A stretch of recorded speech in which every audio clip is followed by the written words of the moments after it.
Hi hello friends, வீட்டில் தக்காளி இல்லையா? இனிமேல் எதுக்காக கவலைப்பட வேணாம். நம்ம ஆனியன் ரைஸ் செய்ய போகிறோம். ரொம்ப சுவையான ரைஸ். நீங்கள் செஞ்சு பாருங்கள். செஞ்சு பார்த்துட்டு ரொம்ப பிடிச்சிருக்கோம் உங்களுக்கு.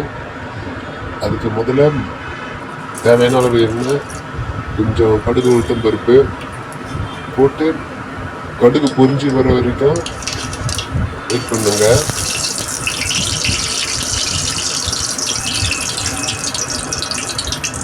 நல்லா கடுகு பொரியணும்.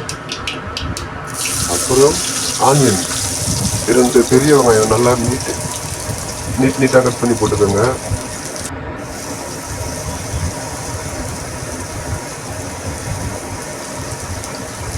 வெங்காயத்தை நல்லா வதக்கணும்.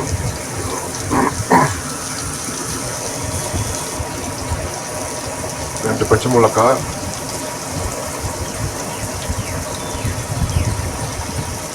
நறுக்கிய பூண்டு போட்டு நல்லா கலரிக்கோங்க.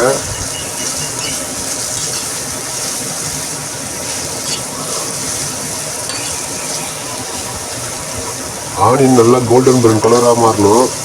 அது வரைக்கும் நல்லா தான் போட்டு வச்சுக்கோங்க. நல்லா 1/2 ஸ்பூன் சீரகம் போட்டுக்கோங்க.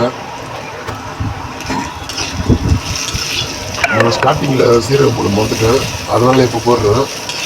அதனால் ஒன்றும் தப்பு இல்லை.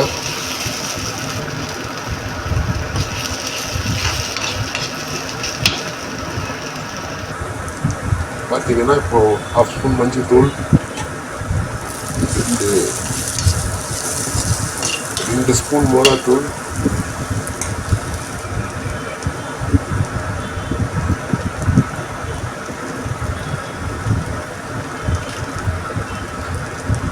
கரம் மசாலா அது கொஞ்சம் லைட்டாக போட்டுக்கோங்க. நல்லா கலரி விட்டுக்கோங்க.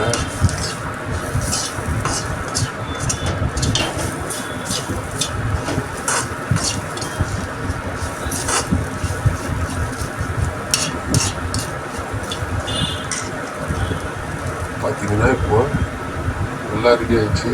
1/2 ஸ்பூன் உப்பு, தேவையான அளவு பச்சை போட்டுக்கோங்க. போட்டு கலரி வச்சுட்டிங்கன்னா அதுக்கப்புறம் நான் சாப்பாடு தனியாக வெடித்து வச்சுருக்கேன். அந்த சாப்பாட்டில்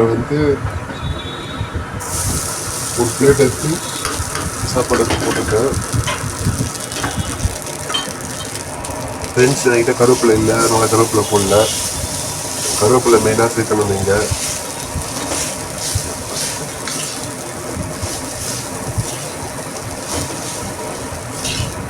பார்த்தீங்கன்னா நல்லா கலரி விட்டிங்கன்னா ஒரு பிரியாணி கலரில் வரும். ஃப்ரைட் ரைஸ் மாதிரி இருக்கும் பார்க்கறதுக்கு.